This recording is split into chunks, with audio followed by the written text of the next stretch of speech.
Hello, you are watching Breaking the Guard. I am Robert Drysdale. This is our very first episode with my co-host David Avellan and our very special guest, current ADCC openweight champion Felipe Pena. Felipe, how you doing? Good, man. Thanks for the invite. Awesome.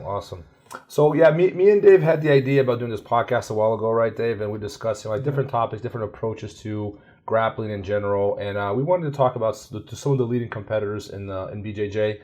And, we had the opportunity. Felipe was here for a seminar. He just taught an awesome seminar at the gym, and we figured we might as well have him as our first guest on the podcast. Right, Dave? Absolutely. And I know, Felipe, you come from, you train with Kimura Trap right now, and it's very popular, his trending hashtag, Everyday Porrada, so I would like to get your take on what does it mean to you when we talk about Everyday Porrada.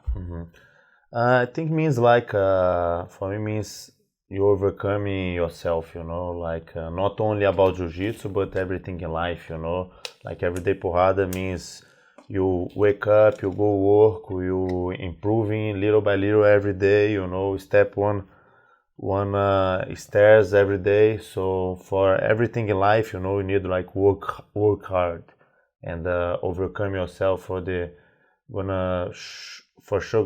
any type of jiu-jitsu or any type of work, sometimes gonna show up some obstacles, and you need to overcome them and keeping working hard. So I think that's what Everyday Porrada means to me.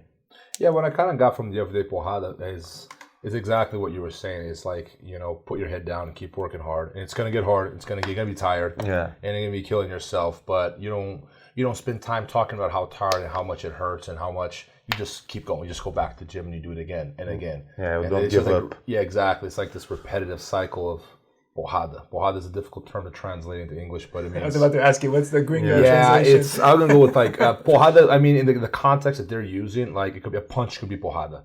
Yeah. But there's many means. Yeah, and porrada would be fight hard, a clash, a struggle, a scrap, like a struggle, scrap, Yeah. So everyday scrap, that would be a close translation, I guess. Yeah.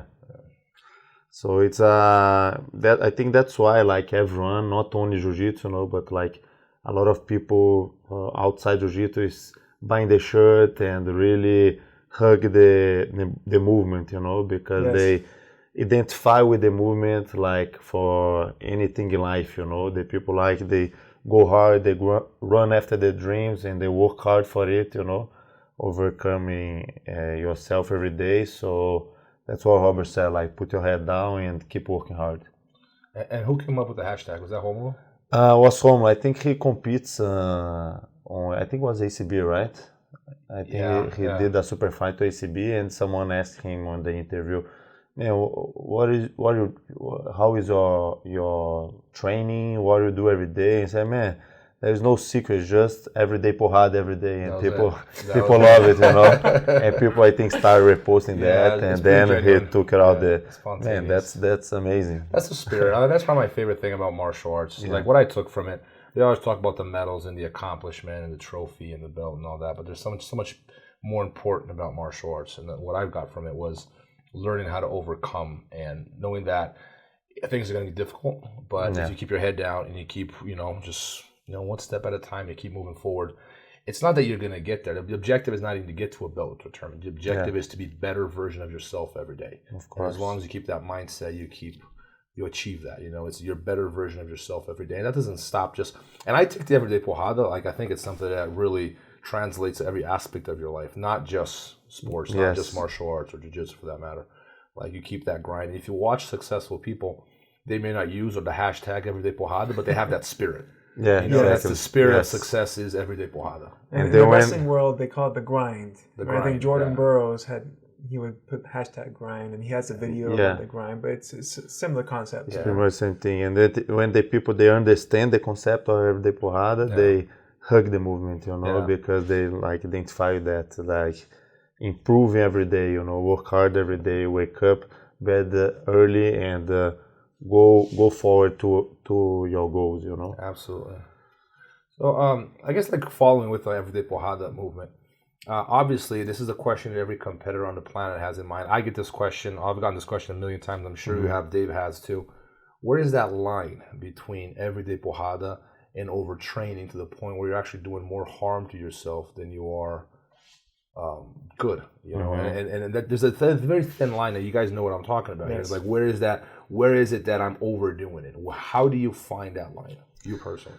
Like I have a really my opinion on that, because I think like everyone there is a recipe, you know. Like I know people that they're really good in tournaments, they do really good, they don't train like that hard, and that works for them, you know. But for me, what really works, I think what really made me like good at jiu-jitsu was like work hard than anyone else, you know. So I always have the example of Romulo, and for me he's like the work guy, that work ethic, really work ethic, you know. He trained like crazy. Now he's like, he has this movement and he's not training like before, but still training a lot. But I follow him back in the day when he was like competing all the worlds, you know, and train hard. And I lived with him for 6 months in 2011.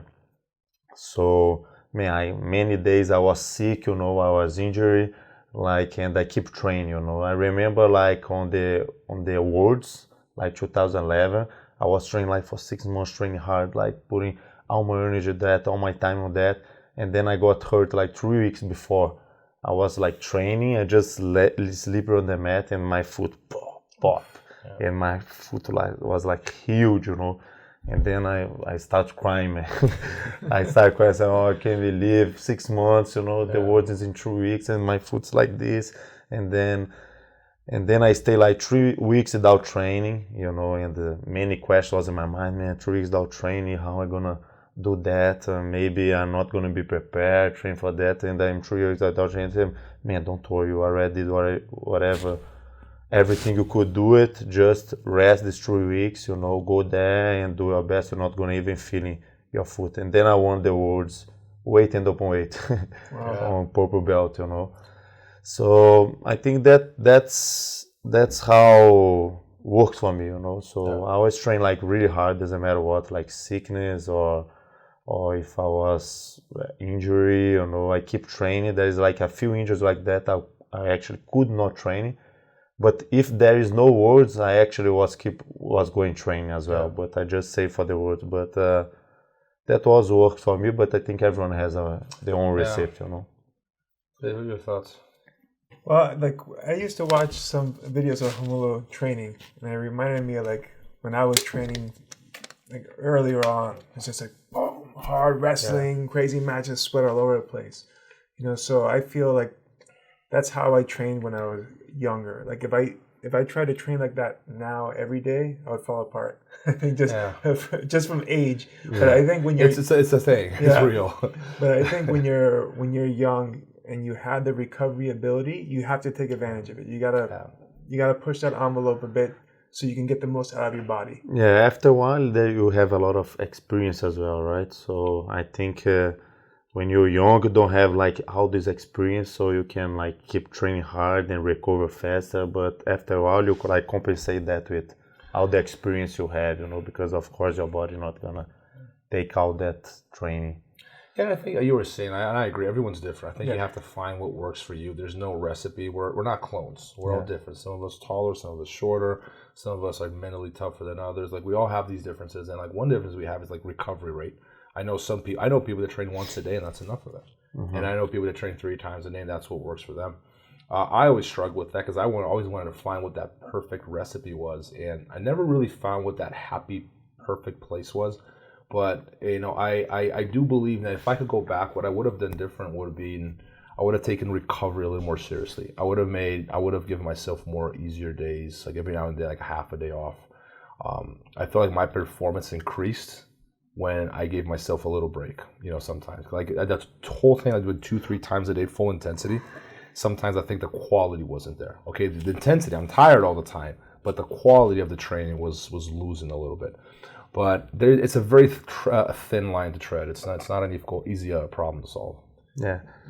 You know, because I don't know if you guys study altitude training or whatnot, but you know, the theory behind altitude training is if you sleep or you live in high altitude, that your blood produces more hemoglobin, you're able to absorb more oxygen, gives you more cardio, in simple terms. And a lot of people mistake that for thinking, oh, I should train at high altitude. Yeah. But what actually happens is that you have limited oxygen at high altitude, so you can't train as hard. It's like trying to train hard and you haven't eaten in 2 days. So it's like your output's weaker. So actually you want to train at low altitude, but rest at high altitude. That makes perfect sense. Right? Yeah. So when we talk about training here, it's the same thing as recovery, right? Like if you don't give yourself enough time to recover, you're training at half a tank. Yeah. So you can't give your all. You're going to give like 60%. But your training, you want to give out 100%. So there's sometimes people tell me, oh, yeah, I train 8 hours a day. I'm like, well, it's probably not a hard 8 hours. Yeah. They probably count the drive to the gym as part of the training. You're talking, and, you're training half speed. The acai after practice. You train a hard 90 minutes, like going like that. Yeah, it's not realistic. Yeah, you're set for the... I heard this, I don't know if you guys ever heard of this, it's called the Pareto principle, 80-20. And you basically, what these guys discovered is that people were peaking when they were training. The 20% of the time, they were going beyond the threshold, as hard as you possibly can.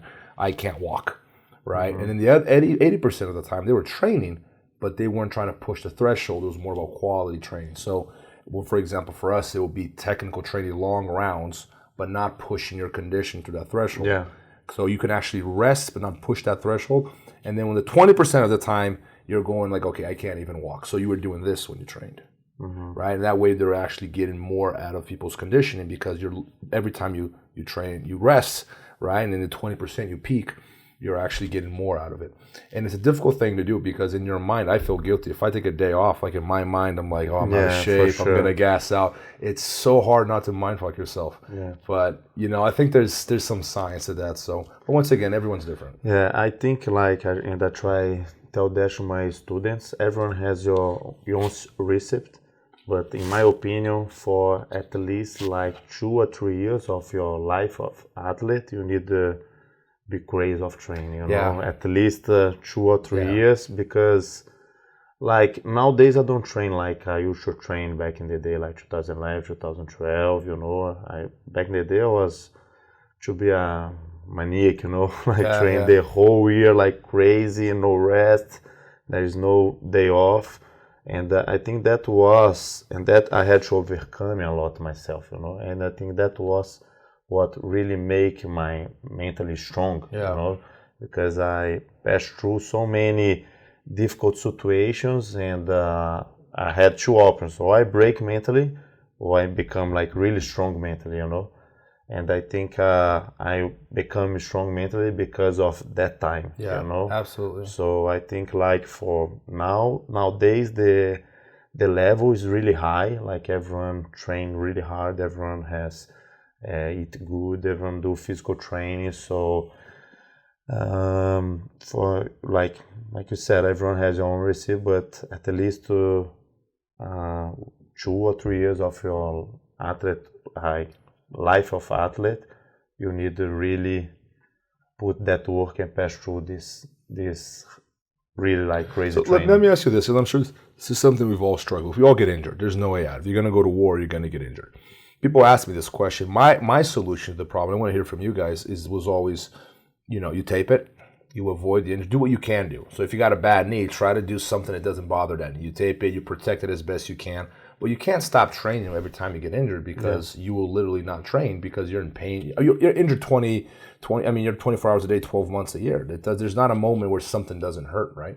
So there's never that perfect moment where like, okay, I have absolutely nothing hurting and now I can train. So you have to work around the injury, right? I think that's so how did you deal with that? How do you deal with the injuries? Like, in my opinion, like jiu-jitsu is not about limitation; it's about adaptation.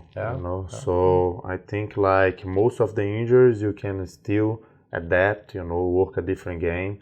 Like let's suppose you hurt your knee, you can still like knees, and you can like knee slide. You can still like knee slide to the other side, and that helps a lot. Like I remember, like actually this year when I hurt my knee, after like 1 month, take 1 month off, and after 1 month I still feeling my knee, and every time I try knee slide I couldn't, I feel.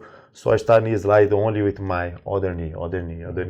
And before that I never knee slide with my right knee, and I got good at it actually.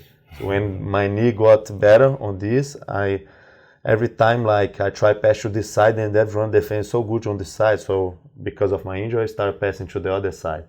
And after I got good, I only pass to this side now because it's easy, most of the people don't defend the other side.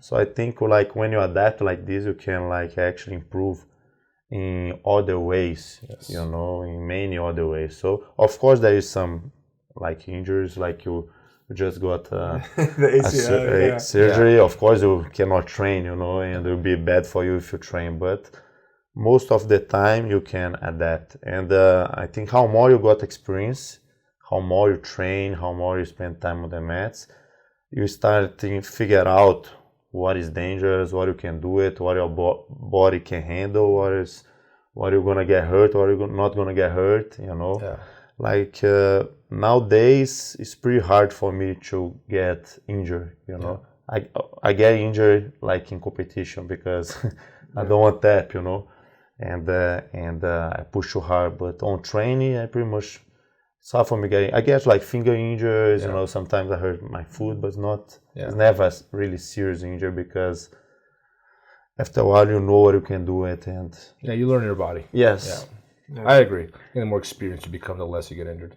Yeah, like you were saying, there's rare situations where like I'm at right now where I have to say, but even now, like I'm watching more MMA and jiu-jitsu than ever, And you learn a lot as well, I'm watching. I think it's important to keep yourself engaged, and it's because you lose a lot of students over the years just from injury. Someone gets a bad injury and then they just disappear, right? And they think, I'm just going to nurse my injury at home, but then you spend a month or 2 months away from jiu-jitsu, whatever it is you're doing, and now it's no longer part of your life. True. And then to try to get you back, it's really difficult, So I always tell the students, keep coming. If you can't train, sit on the sidelines and take notes.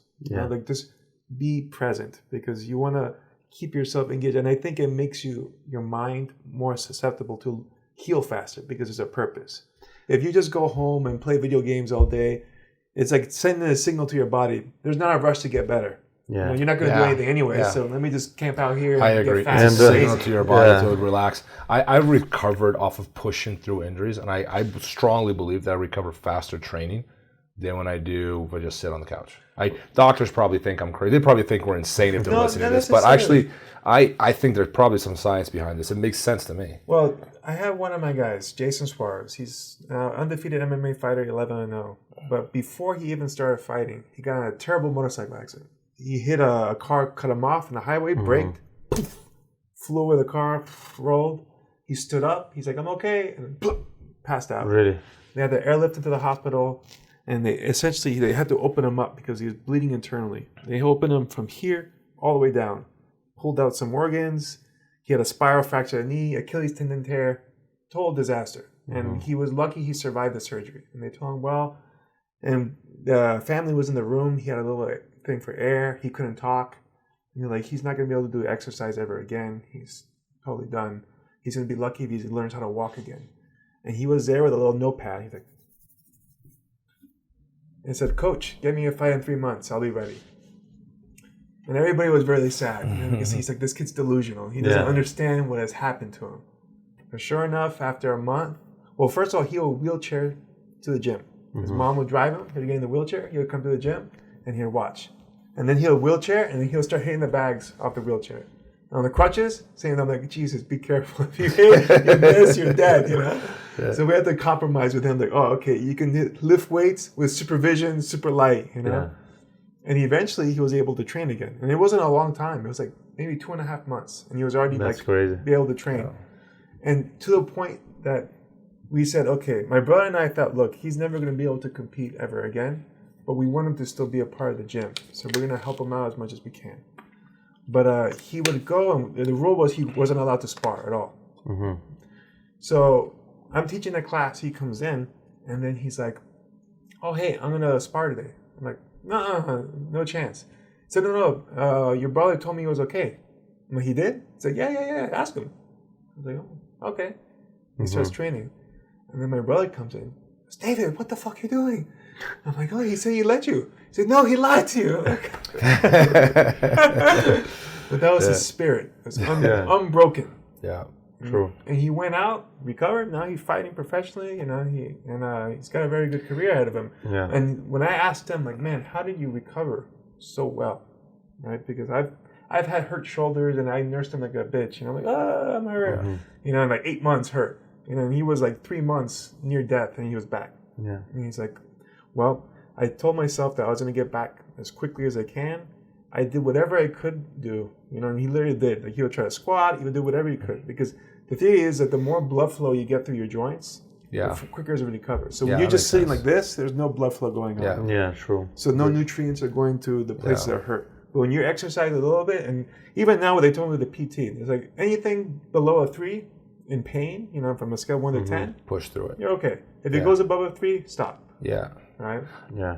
And I think like all these make part of your jiu-jitsu journey, because there is, like you said before, there is type of people, some type of people, like you show some obstacle and they just give up and stop, and is one example for the injury, Like some people start doing jiu-jitsu and they just got a small injury, they just stop, oh no, I'm gonna get injured and stop. But some people, they keep pushing hard, and actually there's some students like, man, this injury is too bad, I don't think he's gonna go back. And after some months, they go back, they keep training hard, and after a few years you give a black belt to them and you remember that, like you overcome yourself, you really deserve this belt, and I'm proud of you, And that's going back to my earlier point. That's my favorite thing about jiu-jitsu. It does that. Like, it really forces people. You become a better version of yourself through it. You become mentally tougher. Yes. Like, you really, you overall, I think it just improves on you as an individual. So. For everything, not only jiu-jitsu. Not only jiu-jitsu. I call it school for life. Yes, school for life. That's where I get I get morality off the mats. I learn a lot about people and about being a better person, being on the mats every day. Yeah. So I'm very happy there. I'm biased, of course, but yes, jiu-jitsu is the best thing that's ever happened to me. So talking about overcoming obstacles, like, what's a big obstacle that you've had to conquer in your athletic career that it was like a big crisis for you, if you had one like that? I imagine you must have at some point. Yeah, of course, like I have many, like all athletes, like sometimes some things like bad happen, something you don't expect happens, and you need like keep overcome yourself,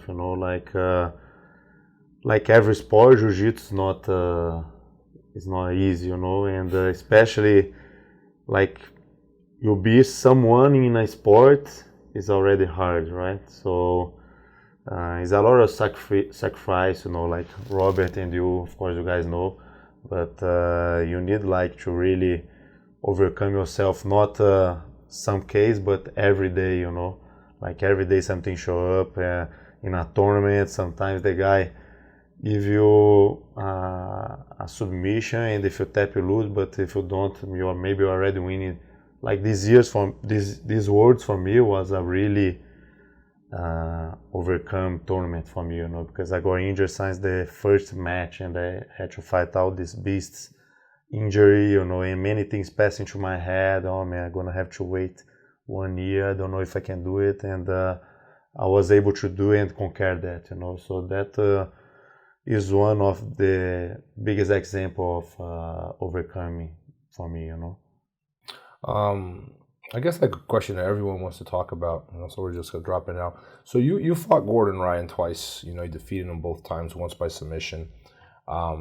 Did you watch him this weekend at the Nogi Worlds? Yeah, I was there. Yeah, what'd you think? Man, he proved he's good, I give him a lot of props because he stepped out of his comfort zone. Yeah. Because before it was submission only. I go, that's great. You can win in one rule set. I'm not impressed. Yeah, I'm really not impressed. There's some significance to it, but there are people that have done way more than that, man. Like, not to, I actually, being really honest, like before when he competes the Pan Ams, I said, man, he won the Pan Ams, okay, but it's not a big deal. The best athletes you didn't actually compete against, and of course, like he likes to talk a lot, he likes to promote himself a lot. But and I said, man, let's see these words, these words for sure gonna have some tough matches, like some really good guys that I think gonna show up. And man, he actually did it, you know. Yeah. He did it. He won weight and open weight, so there's no much to say anymore. Like absolutely. He proved he's not only good in leg locks, but he proved he has a good jiu-jitsu. That was my favorite thing. Yes. But bro, he's still, you know, he proved he is really good. He's a world champion, no gi, weight and open weight.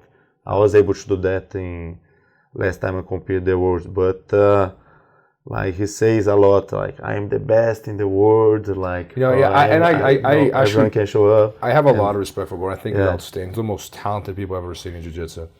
But like when I saw him like the stand, like, he was like walking around with his cape and crown. I don't know if you guys saw that. Yeah. And he's like right next to Coyote, who's like 10 times world champion. And I'm like, how do you wear a crown next to a guy who's like 10 world titles? He's right next to Kyle just sitting there, you know, like not really talking. And he's got, I mean, I understand. I don't agree with it. I couldn't do that if you paid me. Like I just can't see myself doing such a thing. I think he actually do that pretty much to promote. You know? So, I guess, look, it makes you more money. There's no doubt that is going to get you paid. To me, it's very strange in the BJJ culture. We're not used to that. Like, it's not something we're typically. Sure. But it's like I said, like, I after this tournament, I respect, like, his jiu-jitsu, you know, because I said that's gonna be a test, in my opinion. And he actually made it. But, bro, there is so many high athletes that are, like, 8-time world champions, you know, and they won like this tournament like many times, not one but many times. So he's still like young, you know, and still a lot to go. Of course, he's definitely good, you know. He's a world champion, no-gi, ADCC champion, you know, but it's still a long way to. And so many tournaments to compete. If you contrast it to other competitors, yes, I agree. Like there's a big list of people. There is so many. There's like Bochecha, there is Galvao, there is Lo, you know. So there is so many good guys that he still need to compete and win, you know, to actually. But he has all my respect, you know. He fought really good. Was excited match to watch. Really and he brings it. I like that about him. And he fights forward, you know. That's the type of match that I like to compete and I like to watch as well. Now, you were mentioning how, of course, Gordon talks a lot of trash and promotes himself. What do you think about that aspect now that seems to be becoming more prevalent in the sport? Because, you know, since the UFC has taken off, and everybody now is trying to market themselves more, and everybody now seems to follow the Conor McGregor model, which is, you know, peacock yourself, puff your chest, taunt everybody. Do you think that sort of takes away from the sport a bit, at least like for the martial arts? Bro, to be honest, in my opinion, I don't care much about he makes fun and he talks. I don't like to see disrespect, you know. Like Conor McGregor, you talk about religion, talk about mom, dad, cross the line there, girlfriend. I think these things cross the line and only bring like bad things in the sport and bad example for the sport. Of course, there's like many kids, many guys that watch him, you know, and if you see them doing that disrespect, I think just gonna bring bad thing for the sport. But walk with a crowd, walk with no shirts in the tournament, say he's the best, say this type of thing to promote. I actually, and say funny things, you know, I think it's funny. So I don't care much. It's not my style, you know. I like to not keep quiet. I like to talk, you know, like we're doing here and stuff, but I don't like to keep promoting myself all the time. I like to go there showing that like that people talk about me because what I did and not because what I say, you know. But if you don't cross this line, for me, it's fine. Yeah, I think you made a perfectly valid point. Like, you're right. Like, it doesn't matter, right? You think that, like, as long as you're respectful, like, if you want to promote your team, you don't care. Like, I think that's a very good approach. Yeah. You know, and you prove it on the mats, you know, as long as you can back it up. Yeah. That's my other thing. Because you're going to talk the talk. Okay, we want to see it happen. Yeah. If you can back it up. You know, like, I don't like Conor's style, personally. Yeah. But he's lost his last couple of fights, but he does really. He's an exceptionally good fighter. He normally backs it up, and you know I can respect that. Yeah, it's like I think there is if you como você fala desafiar o cara. Challenge. If you challenge someone, it's fine. You know, if you make fun, if you walk with a crowd, that's all fine. But you disrespect someone like some athletes do it, you know. Yeah. I don't think that's nice, and in the end, I don't think, maybe in the time the people get excited and think it's nice, but in the end, you know, I think people don't like it at all, you know. Yeah. In the end, people just gonna talk shit about you and think you're a really bad person, something about that. So I don't agree with that, but the rest is all fine. Yeah. I see it the same way, pretty much, because to me, the martial arts is unique in a sport. It's because it's not just the athletic ability that's required, but we're also creating a mindset, you know, philosophy. And then to me, respect is one of those virtues that the martial arts brings. So while it might be good marketing to start, you know, cursing everybody and throwing truck dollies into buses and stuff, who are you going to be bringing into the sport? Who are you attracting now? You know, like you're saying, a lot of young kids are watching, and all the role models are being thugs, and you know, it's especially as martial arts school owners. And you know, you want like every sport, you want people outside the sport looks good for the sport. You know, that's gonna bring the sport up and gonna and make more money for everyone. Gonna make the sport more famous, more popular. So if you start having a lot of bad examples, just gonna be bad for everyone. Yeah, it's especially for kids. Like if you have a kids program and now you're going to try to get parents to bring their kids in, and all they see is a bunch of people, you know, cursing each other, insulting, starting street fights. Yeah, it's not a good image. Well, I think that every human being carries a certain degree of social responsibility. When you have the lights on you, like Connor, people like Connor, for example, you have a lot of responsibility because you have a lot of children. A lot of people look up to you and they go, "This is what I'm supposed to be like because that's successful." So they see him, right? That's what success is. So you get a lot of people, young generations, that will be copying them as a role model. Mm-hmm. So I think that they carry an enormous amount of responsibility. And I'm sure they're aware of it. I'm not sure they're always thinking it through. It's like, I want to make my money as quickly as I can and not really care about, you know, how future generations will be influenced by my actions. And I think it's important to remember that we all have that responsibility, right? Yeah, and I think particularly the organizations need to have some control of that. Oh, they're reinforcing it. If we're looking like at the UFC, for example, I would imagine they must have some clauses like the NFL does. That you can't just go and start making a scene. You're gonna lose. You're an ambassador of this organization. Sure. You're making them look bad. I know jiu-jitsu is still kind of small. You can still market yourself, market a fight without disrespect, without give a bad example. You know, you can't say you're gonna beat him and submit in 1 minute. You know, that's your opinion. You're just being honest. If you're being honest, maybe just saying because you want people to think that. I think that could be healthy to promote a fight. I get that's fine, you know. No, and him walking around, for example, with Gordon, walking around the cave in the king's hat, that's funny, right?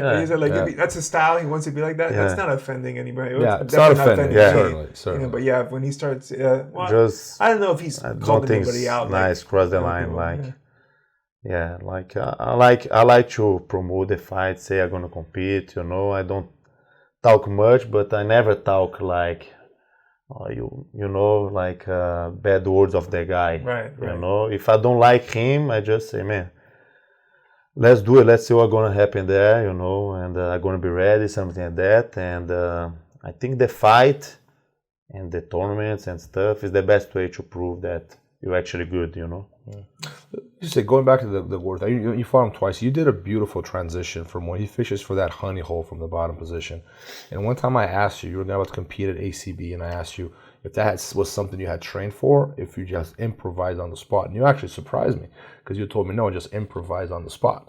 And that blew my mind away. Like, no, there's no way, because I thought you had been training for that move, you know, in preparation for the fight against him. But no, that you improvised. You basically did.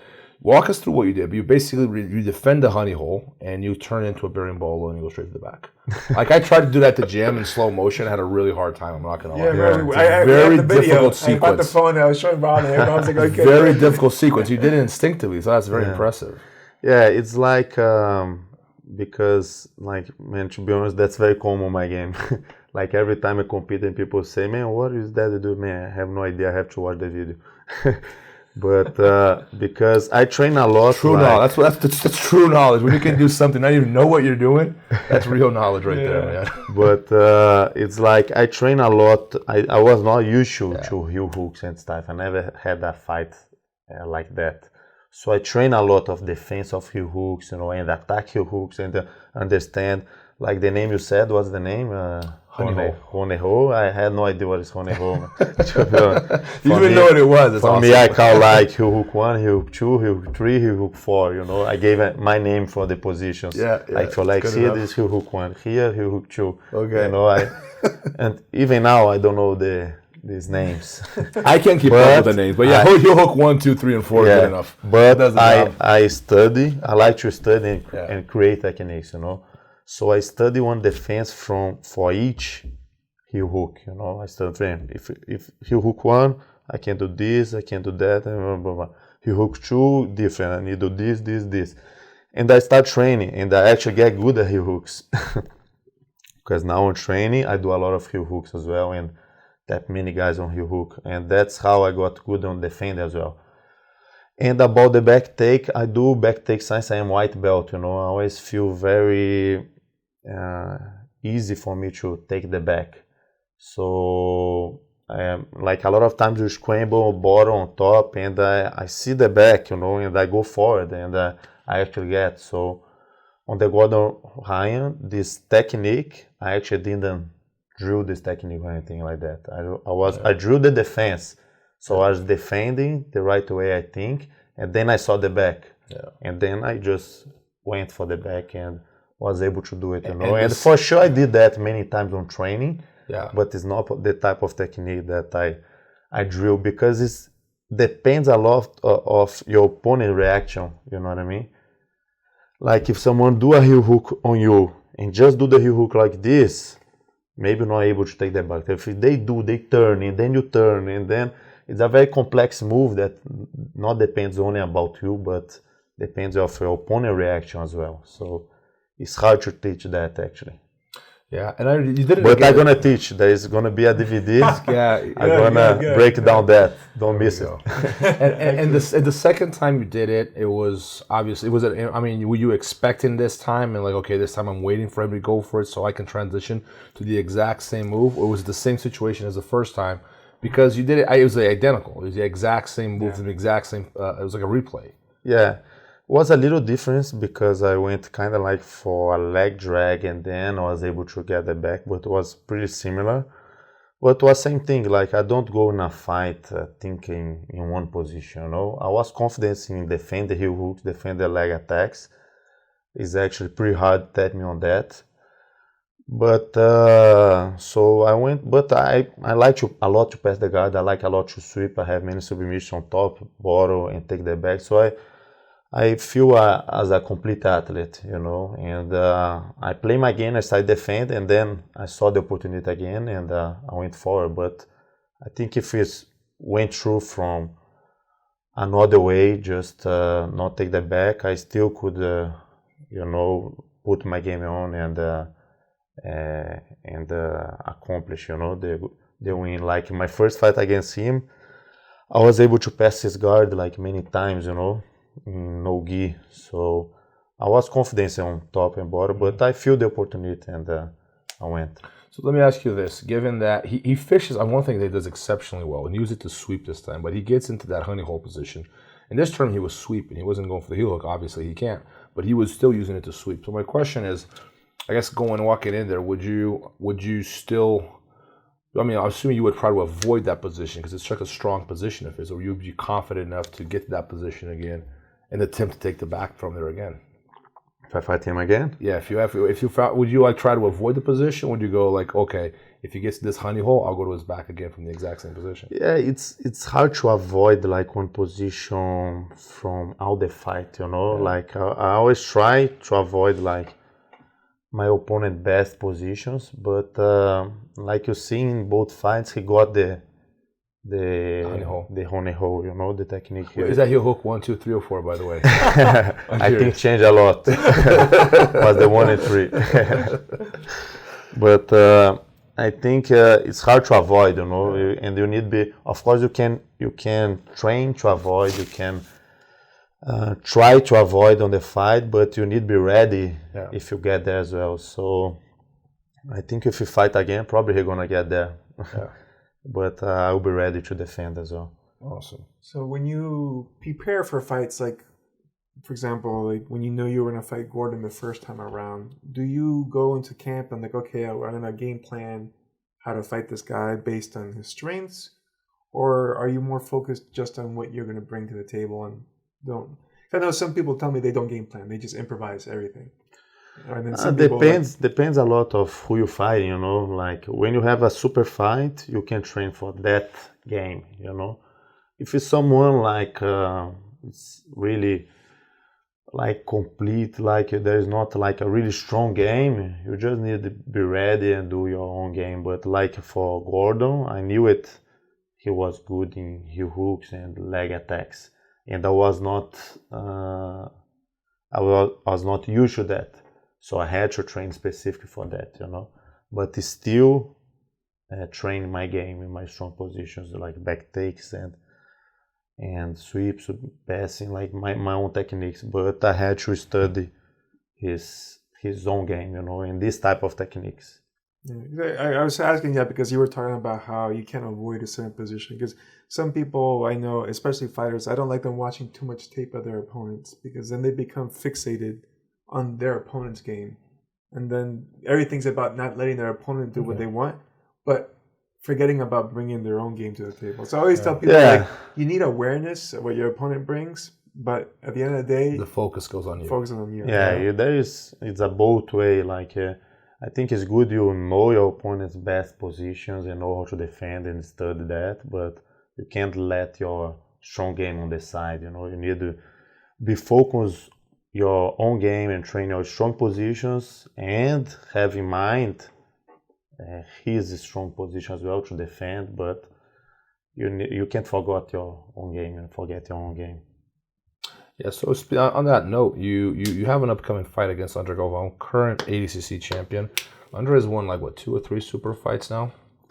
He's a legend. Right? Yeah, so very impressive record. He has a record for a number of ADCC super fight wins. Yeah, because he won it in 2011. So then he fought the first super fight. And then he beat 13, Braulio. 15, 17. And then he beat, after Braulio, he beat Claudio, I think, right? Oh no, Claudio was 2017. No, he beat Cyborg, right? No. Yes. Cyborg, yeah. Cyborg, and then he beat Claudio. Yeah. That's very impressive. So he's going against you. He's talking about retiring after this fight, and I've heard him saying that. You competed against Andre before. You guys are 2-2, is that correct? Yes. Okay, gi and no gi, or all gi? How did that go?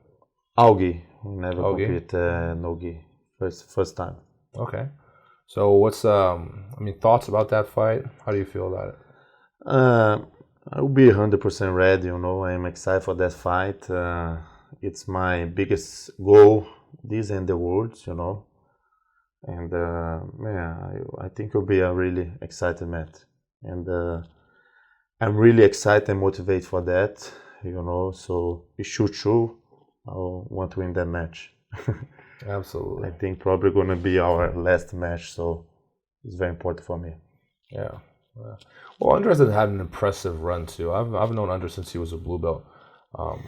We're both really young, and I've known each other for a long time. I've known him for a long time, and he's one thing I've always liked about Andres is that he's always liked to compete. Like, he enjoys competing. Like, he's had one of the longest jiu-jitsu careers out of everyone, really. He's just one of those guys. I think very few people have competed as much as him. So it's still impressive that he's still active and reigning champion. He's kind of taken a step back the last year or so, understandably. Runs a very successful team, and I'm sure he's very busy. It's difficult to stay active, especially for someone who's been training as long as he has. But, I think if it is his last match, it's going to be a hell of a war, man. I'm excited. It'll be fun to watch. Me too. Yeah, I think you guys, obviously you match up well because you're 2-2.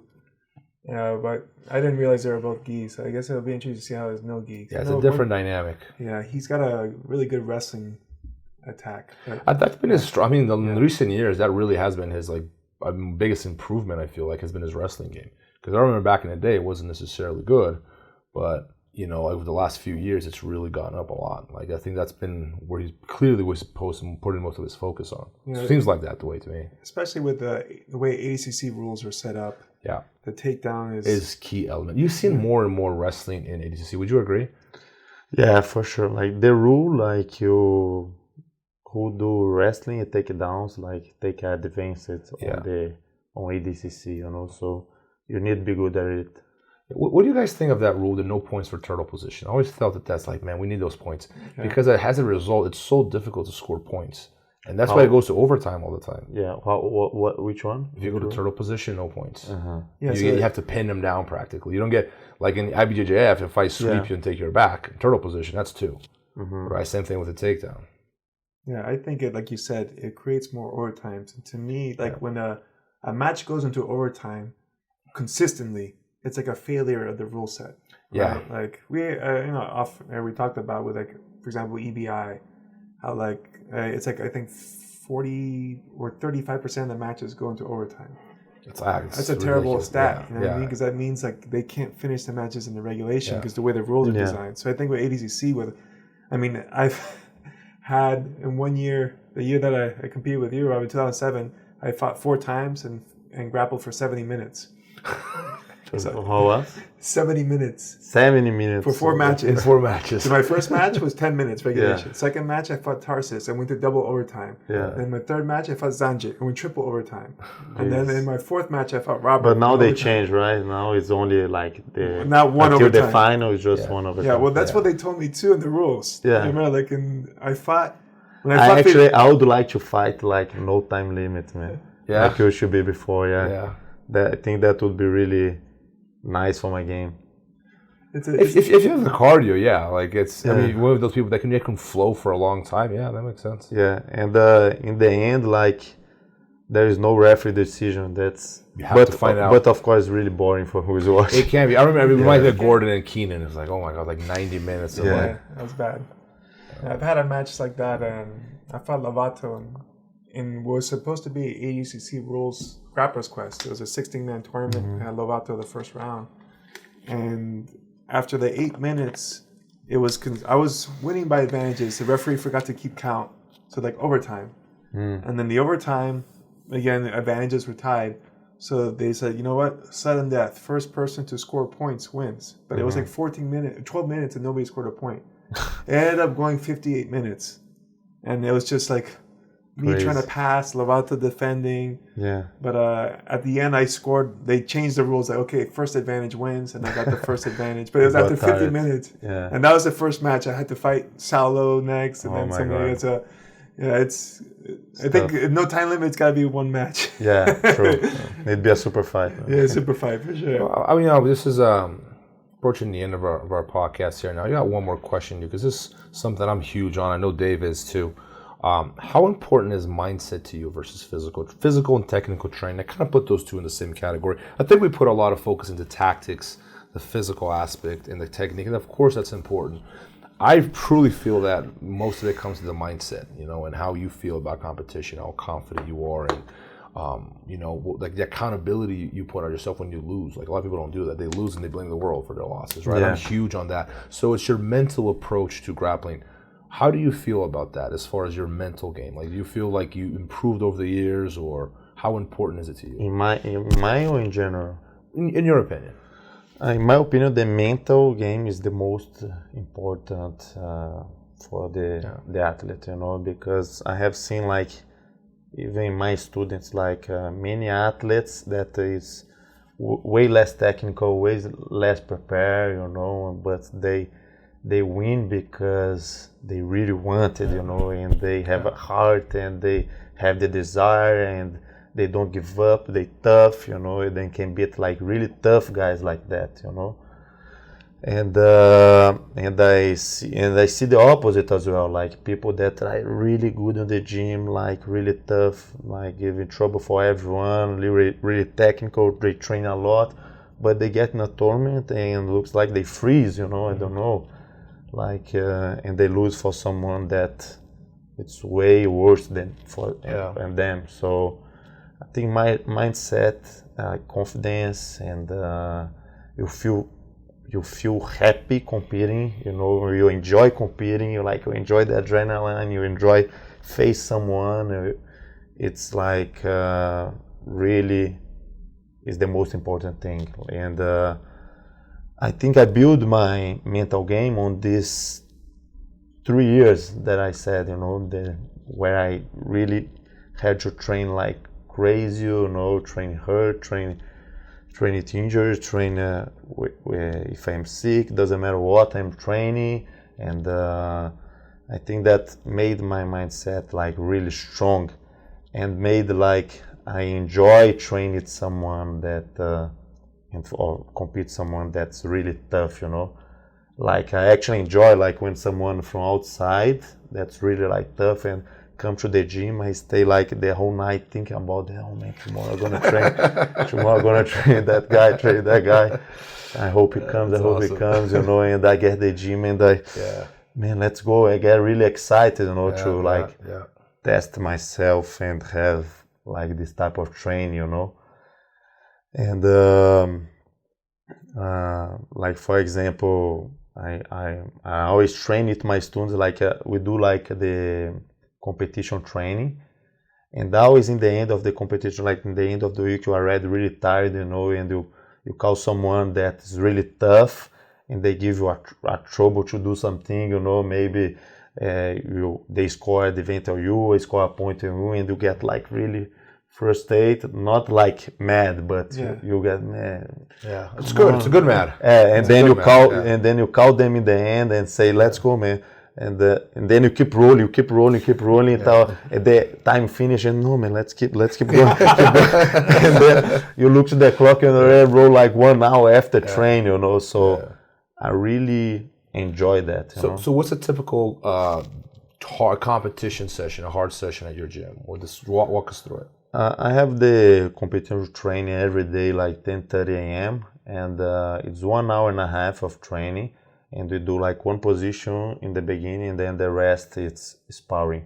So like some days like 10 of 6, some days 12 of 6, some days like 10 of 8, but it's pretty much like one to 1 hour and 20 minutes of sparring.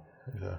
But of course there is like many different ways for you to do that train. I say to my students, if you go to someone hard in the next round, you call someone that you can like really control, you're cheating, Yeah. Because you just como fala enganar?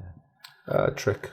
You just trick yourself, So, I'm not saying this because I'm chasing or anything like that, bro. I'm saying this because I want to be like I'm mentally strong, I want to picking on them. Not saying this because I'm picking you. I'm saying this because, man, that's how you build your mentally strong. I normally tell my students that jiu-jitsu love is tough love. If you love your training partners, you beat the shit out of them. Of course. That's how you show your love. It's not by being nice to them. You're not learning the thing when you're nice to them. You got to beat the crap out of them. Yeah. And that's you saying, I truly love you. I love you so much. I'm going to give you all this energy. I'm going to tap you as much as I can, and I'm going to make you a better grappler. Yeah. Of course, there is different type of training partners. If you go with someone that train for hobby and you do that, of course they're gonna get mad. You kind of being like a douchebag if you do that. But on competition train, everyone is there to compete. Everyone's there to get smashed and smash someone. So you need to actually train like really hard. Absolutely. And it's not just enough to be in a hard room. I learned this in high school. I went to a famous wrestling camp. It's called the J. Robinson Intensive Camp. It's 28 days long. And everybody in high school is afraid of there because like the training, the first day you get there, you're running miles and doing stairs, and you train 4 times a day for 2 hours each session. Like that's crazy. It's really, really tough, right? You wake up at 6 in the morning, you fall asleep at 11 at night, and you pretty much all you do is eat, sleep, train. Like you wake up, you train, you shower, you eat, you sleep for 30 minutes, you train again, and it repeats 4 times. But when I first got there, I was terrified because I was completely out of shape. I didn't prepare beforehand. I remember I told myself, okay, I'm going to start running every day like a month before. Yeah. And then I looked, I'm like, it's a week before. I'm like, crap. Let me run a mile. I ran it like in 9 minutes. I'm like, oh my God, I'm going to get crushed. I'm going tomorrow. Oh my God. I don't think Mom.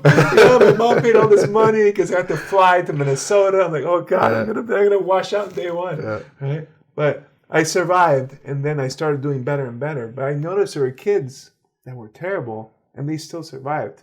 Yeah. But then I saw them train, and they weren't training hard. Even though you could train as hard as you possibly want. Like, there was training sessions where I would throw up. I was literally crying from how hard I pushed. Yeah. But there's other kids that they're like, oh, wrestling, and then they're just like, they're stuck. Yeah, They make like a save verbal their agreement, energy, like, right? oh, we're gonna rest this round, Yeah. Whereas like, so like, what you're saying, like, if you grab an easy partner, you can go through a full session, and then you can took do it like off. 30 rounds, that way. But it's like- better. It's like you said, quality. It's better you do like 10 rounds, good with quality, than do like 30 rounds. So. Awesome. Well, I think that's a good way to end it. You had any other questions, Dave? I'm sorry. Oh no, I would say, Felipe, you were talking about you had a DVD coming out. Oh, I'm sorry. Yes, website. he has a DVD to promote. Yeah. That's important, guys. Come Yes. on. Of course, support. Yeah. Go do your thing, man. So I'm gonna be releasing some courses. I'm gonna do like many type of courses. That the first gonna be how to improve your 6 months your jiu-jitsu. No, the opposite. How to improve your 1 year jiu-jitsu in 6 months. Okay. So gonna be specific for white and blue belts. And then I'm gonna keep doing that. Like I'm gonna do probably a no-gi one, with the defense of your hooks. I'm gonna teach the back take. Nice. So I'm gonna keep that. I'm gonna be posting my social media very soon. Probably in like 2 or 3 months. So stay tuned. It'll be a pleasure have you guys there. Awesome. Well, guys, follow Felipe Pena at Felipe Pena Jiu-Jitsu. Is that it? At Felipe Pena BJJ. At Felipe Pena BJJ. Felipe, thank you so much. This is our very first episode, so we're excited. It's a privilege to have you here. My pleasure. Too bad you're leaving tomorrow morning. He's leaving in like 5 hours. I'm going to drive him to the airport. But I'm sure you'll be back here at some point, and we'd love to have you back. For sure. It'll be a pleasure. Thank you guys for the Awesome. invite. Congrats. Thank you. Thank you.